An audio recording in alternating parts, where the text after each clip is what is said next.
sabe kine dae meluksan Meluk sabe kine jambie mono meluksan Meluk sabe kine pukuna sisi meluksan Meluk sabe kine dae meluksan.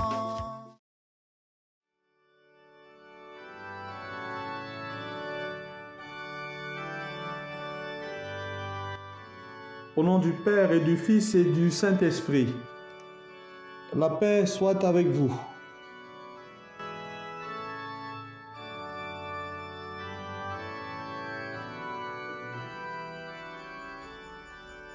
Aujourd'hui, nous célébrons la fête du Christ, roi de l'univers.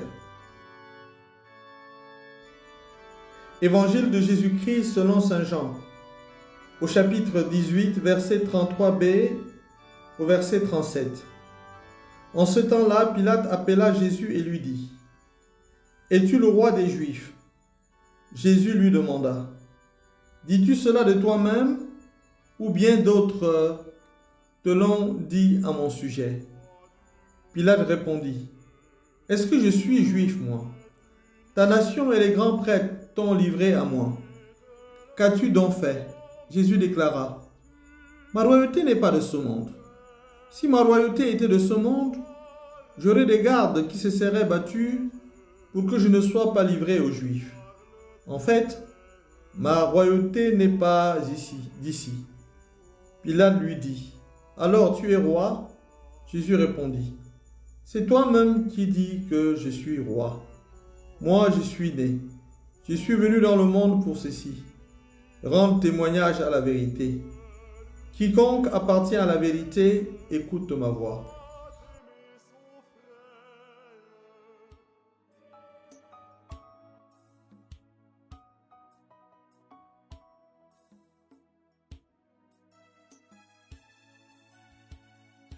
Sœurs et frères bien-aimés, aujourd'hui, l'Église universelle nous invite à célébrer le Christ, roi de l'univers.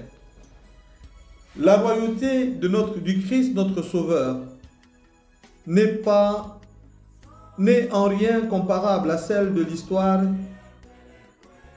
de ce monde. Elle n'est en rien comparable à l'histoire présente. Oui, la royauté du Christ n'aura pas de fin. Ce qui est inédit et impossible au roi qui ne serait que des hommes. Notre roi n'est pas seulement un homme. Notre roi est homme-Dieu. Il est Dieu. Il nous fait entrer dans son règne de paix. La royauté de Jésus consiste à entraîner ses disciples à faire avec lui, sous l'effet de son enseignement et avec sa force, la volonté du Père. Il nous dira, Jésus, que ma volonté, c'est de faire ma nourriture, c'est de faire la volonté de celui qui m'a envoyé. Jésus aime cette royauté qui est pour lui service continuel et permanent et service de tous et de chacun. Il en est fier. Des foules de disciples s'enthousiasmeront au cours des siècles pour parler de cette royauté. Et nous en sommes arrivés, dans la liturgie catholique, à célébrer le Christ, roi de l'univers.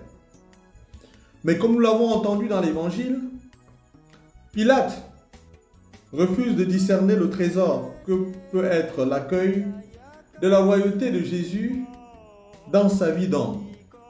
Voilà que Jésus clarifie.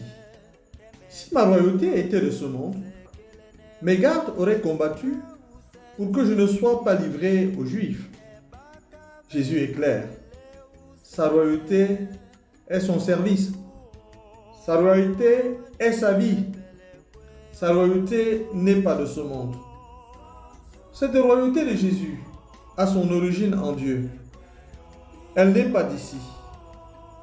Elle est l'objet d'une mission divine. Pilate dit alors : « Tu es donc roi ? » Voilà une question. Jésus ne considère pas sa royauté comme un titre honorifique, comme elle ne lui a pas été donnée par respect. Il ne l'a pas achetée. On ne lui a pas donné comme on en donne aux grands de ce monde. Il clarifie. Je suis né. Je suis venu dans le monde pour rendre témoignage à la vérité. Quiconque est de la vérité écoute ma voix. Pilate lui dit, qu'est-ce que la vérité? Oui, pour Jésus, la vérité fondamentale, la vérité absolue, la vérité des vérités, c'est la fidélité à Dieu. Il va le montrer jusqu'à sa mort. Il plaira à Dieu. Il refusera de plaire à Pilate et aux Juifs. La sagesse suprême est d'accueillir la fidélité de Dieu en recherchant sa volonté et en lui obéissant. Le témoignage de Jésus sur le chemin de sa passion est éloquent pour nous sur cette fidélité à laquelle nous sommes appelés à avancer dans cette vallée de larmes. De son vivant, Jésus se montrait très réservé vis-à-vis du titre de roi.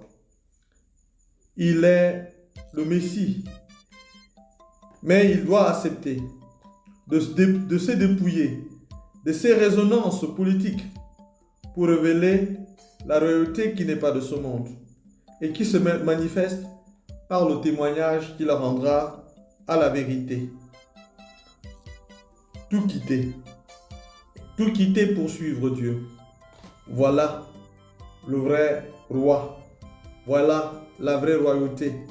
L'abandon pour Dieu. Luc chapitre 18 verset 20. Tout quitter pour le nom de Dieu. Confère Matthieu chapitre 19 verset 29. Une récompense eschatologique attend les hommes.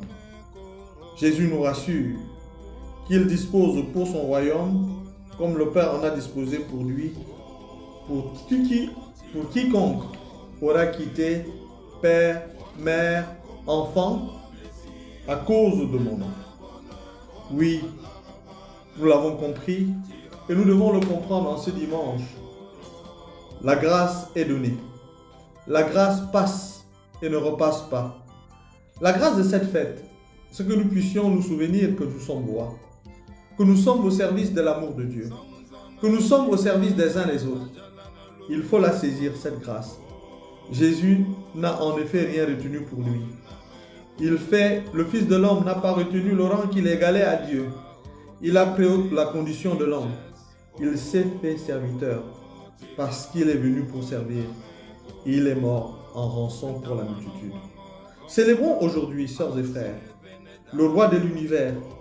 Engageons-nous à ne rien retenir pour nous, mais laissons Jésus-Christ, prendre définitivement possession de nos pauvres vies et vivons dans la foi. Car la vie dans la foi est quelque chose de très grand et nous pouvons en être fiers. Voilà ce que nous disons lorsque nous célébrons le Christ roi de l'univers. Nous disons, nous sommes grands, de la grandeur même de Dieu, parce qu'en Dieu, nous sommes rois. Soyons heureux d'être fils et filles du roi de l'univers. N'ayons pas peur devant les grands de ce monde. Vanité des vanités. Tout est vanité.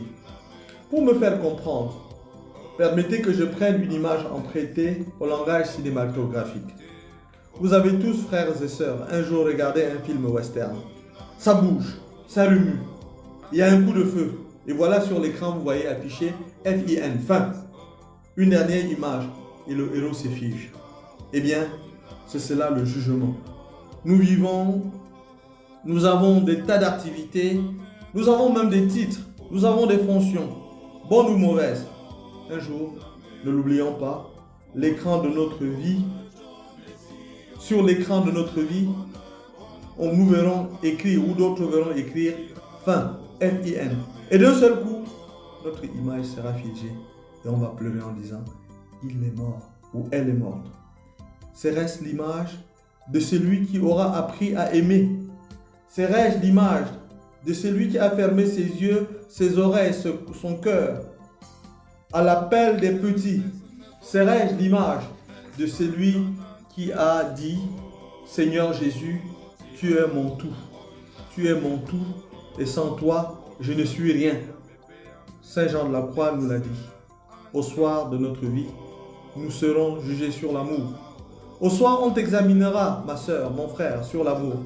Apprends donc à aimer Dieu comme il veut être aimé, et laisse là ce que tu es. Laissons ce que nous sommes. Oublions-nous. Ne nous refermons pas sur nous-mêmes. Soyons attentifs aux autres. Faisons du bien.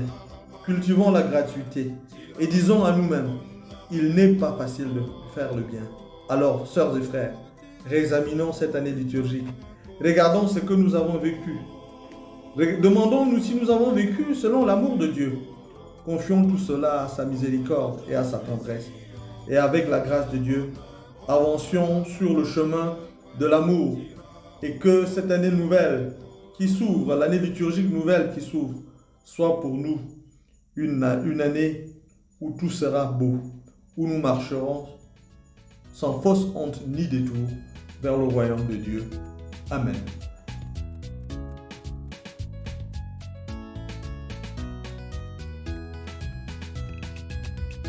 La paix soit avec vous.